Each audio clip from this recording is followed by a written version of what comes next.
Alito Chimachuma, this is Chief Steve coming at y'all with another episode, A True Story. We got a really interesting one for you guys today, but before we get into it, make sure you guys like and hype this video up, comment in the comment section, get really interactive, subscribe to the channel if you're new, and don't forget to hit that notification bell as well. So whenever I drop these bombs, you'll be the first ones to grab them. Now, without further ado, let's get into it.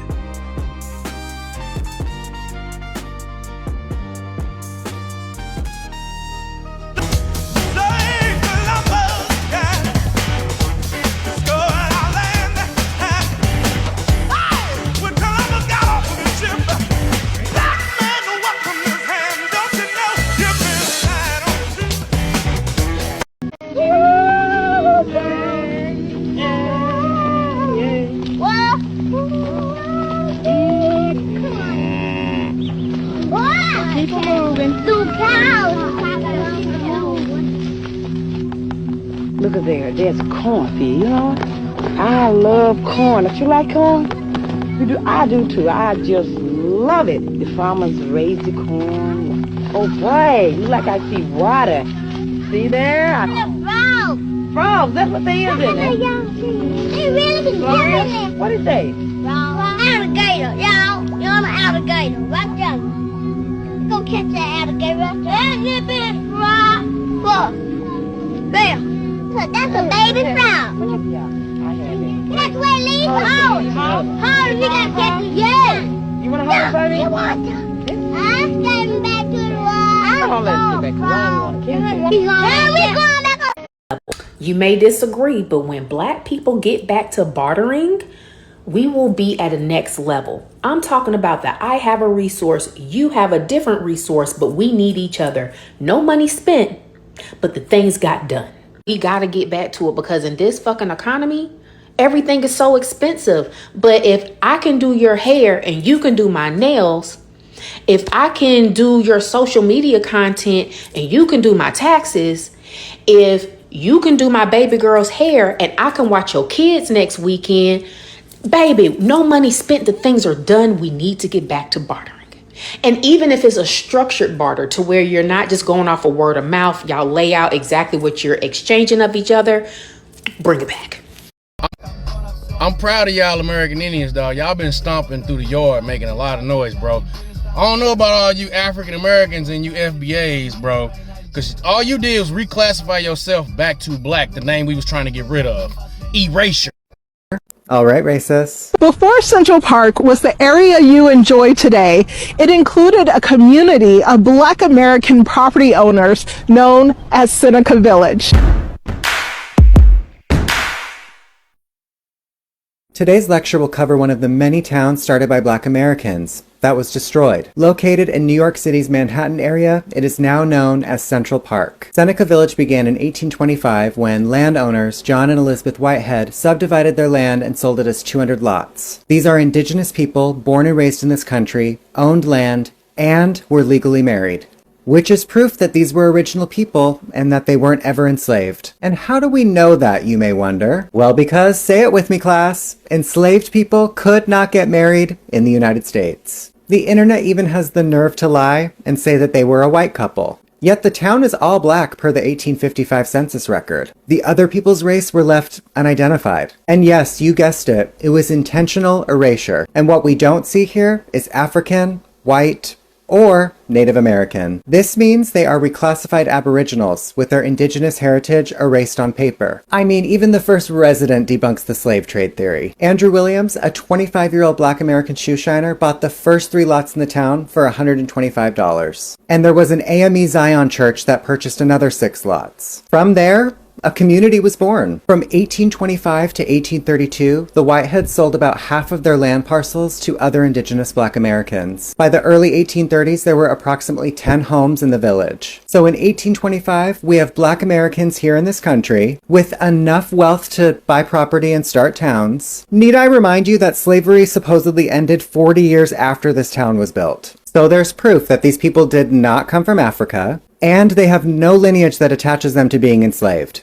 They are the true, original Americans. There is evidence that residents had gardens and raised livestock in Seneca Village, and the nearby Hudson River was likely a source of fishing for the community. All the things described as indigenous practices. Yet, none of this happens on reservations. A nearby spring known as Tanner Spring provided a water source. By the mid-1850s, Seneca Village had 50 homes, 3 churches, burial grounds, and a school for the Aboriginal youth. This part of Manhattan and the lands this town originated on was the historic home of the Lenape tribe. The namesake of the island of Manhattan is the Lenape word Mannahatta, meaning hilly island. It was the home to the indigenous tribe prior to any contact with the European colonizer. The Lenape people relied heavily on their surrounding natural resources to aid them in their daily lives, and even established trading routes along the Hudson River with other indigenous tribes. Those tribes were the Haudenosaunee, the Mohicans, and the Shinnecock. So Black Americans just happened to choose these towns without being connected to the tribes? There's no such thing as coincidences. These are the Lenape people. In 1857, the city used eminent domain to forcibly remove the residents. There was a plan to create what is now Central Park. As the development of the park drew near, media and politicians described the village as a shanty town and targeted the residents as squatters and vagabonds, among other cruel descriptions. The village was eventually vacated, and the jealous whites demolished Seneca Village, all part of a greater plan to remove the connection of the original people from the land, leaving little trace of the stories and the people who occupied it. Wow, congratulations, America. You now have a huge park that is the home to so many horrible events, like the Central Park 5. And if Black Americans aren't the original people, why did everything of theirs get destroyed? Where were the Native Americans in the area?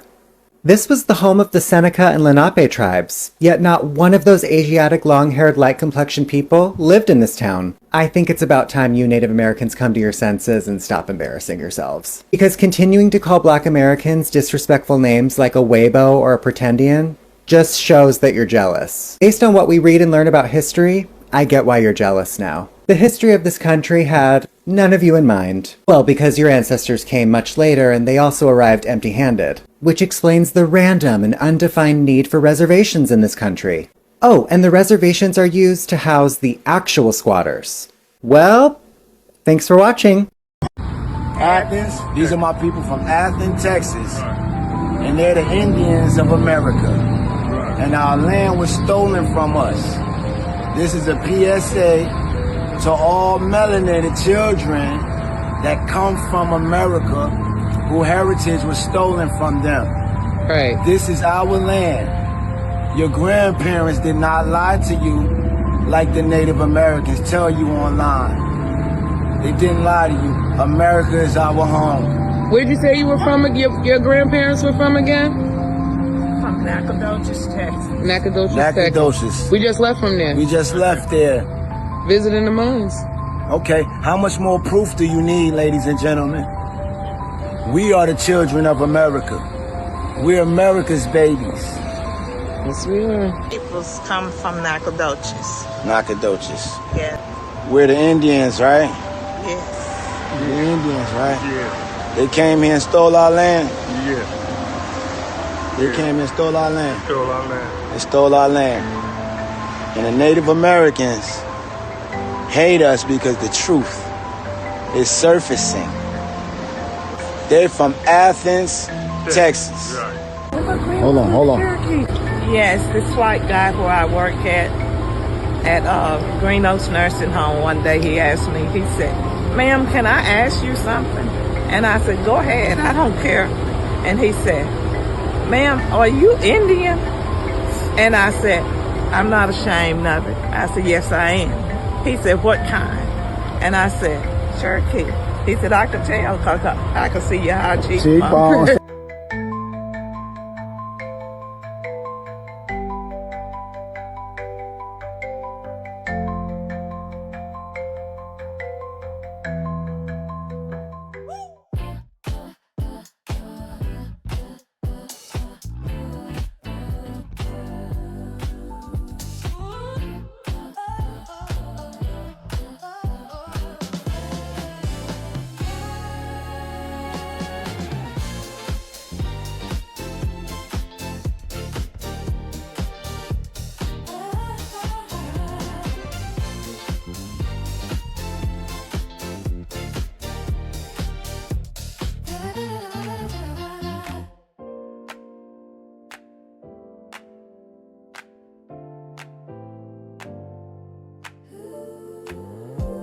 Hey y'all, if y'all liking what y'all see, do me a favor, continue to be a star, hit that like button, hype it up too if you have the option.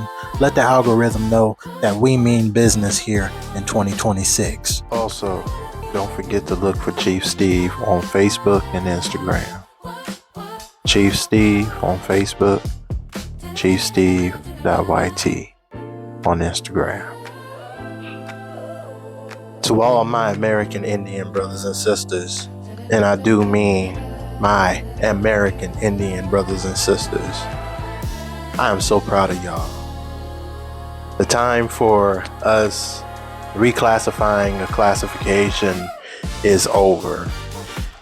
We know the truth, and I have stressed this out to you time and time again, and I will continue to let each and every one of you know. The gig is up. The jig is up. It's over. We know who we are. And now it's time to go forward and start living in the ways that we were meant to be, that we were meant to. And that is to thrive in this land. You know, whether it be bartering with one another, giving service for a service, that camaraderie.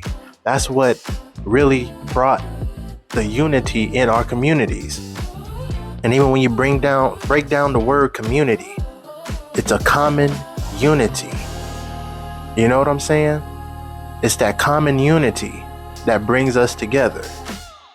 Offering a favor for a favor, a service for a service, like the sister said. And if you want to put it down in writing, we always made sure that we took care of one another.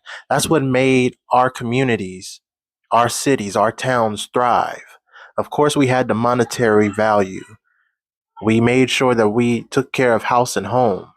But for little tasks, like how the sister was saying, you know, we hey, if you know you needed something done and I know how to get that done and I needed something done and you can get that done, there should be no problem for me going to my brother and saying, hey, if you fix my car, I can do your taxes.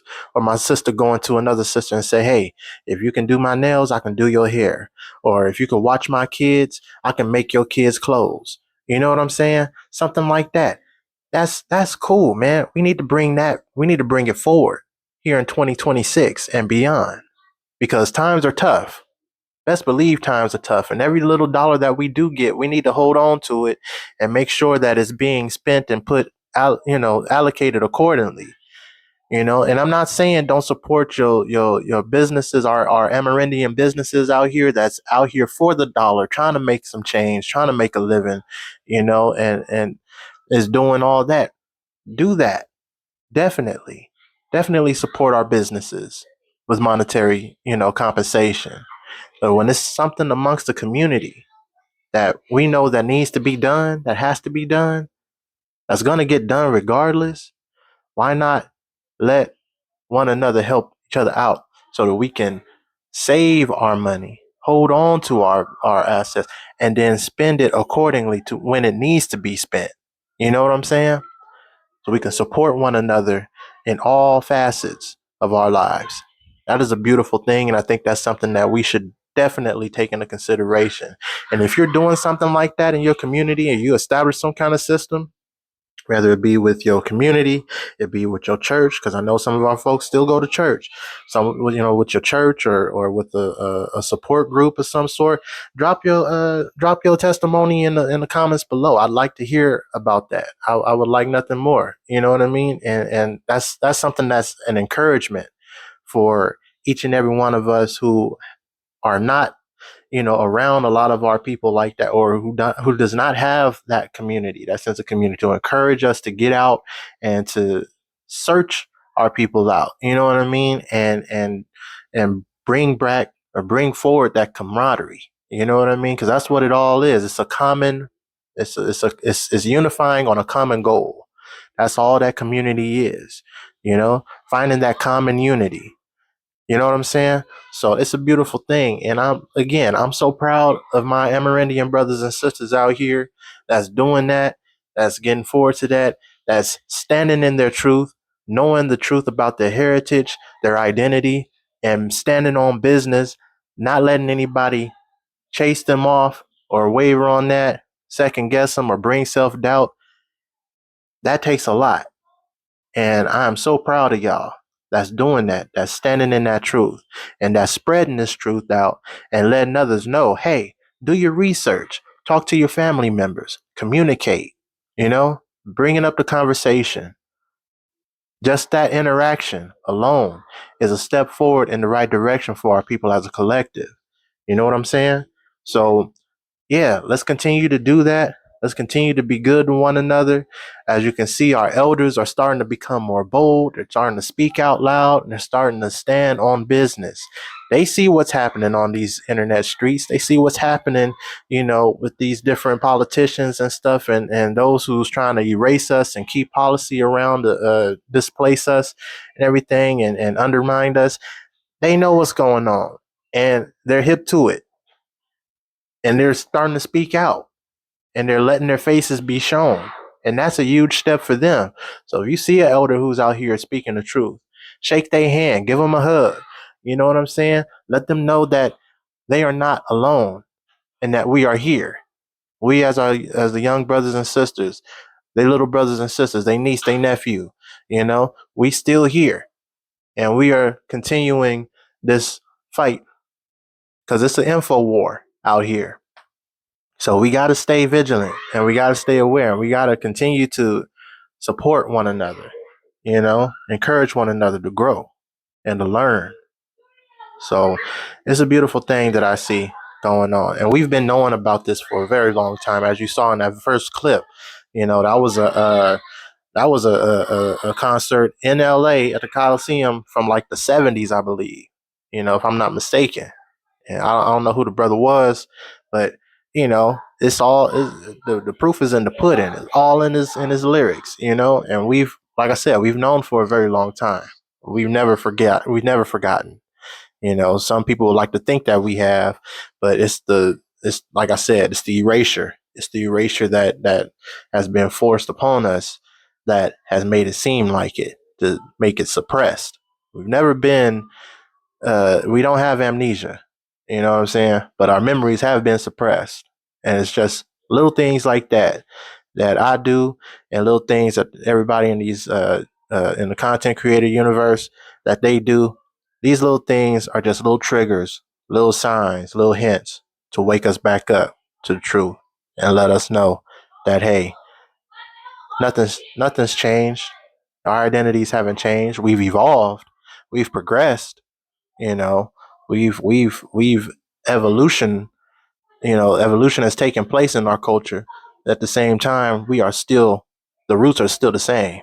You know what I mean? So I like seeing this. This is very positive, and I appreciate each and every one of y'all that tune in, that like and hype these videos up. I know y'all only get a limited amount of hypes a month or a time. I'm not sure exactly how that works, but I appreciate each and every one of y'all taking the time out to do everything that y'all can to get this information out here. And I just want to say thank you. Thank you. Yokoki, from the bottom of my heart, for just allowing me to be in your space, to share this time with you and to be a part of your journey. So if you have anything positive to say, any words of encouragement, or like I said, a testimony about, some community bartering or things that, any ideas, that can help us move and progress more and further as a community, drop it in the comments section. I'd be more than happy to read, respond, and share the information. All right. And let's continue to stand on truth. Let's continue to stand on business because we've been here. We still here. And we ain't going nowhere. All right. This is Chief Steve signing off. Tata Chista. I cherish you all.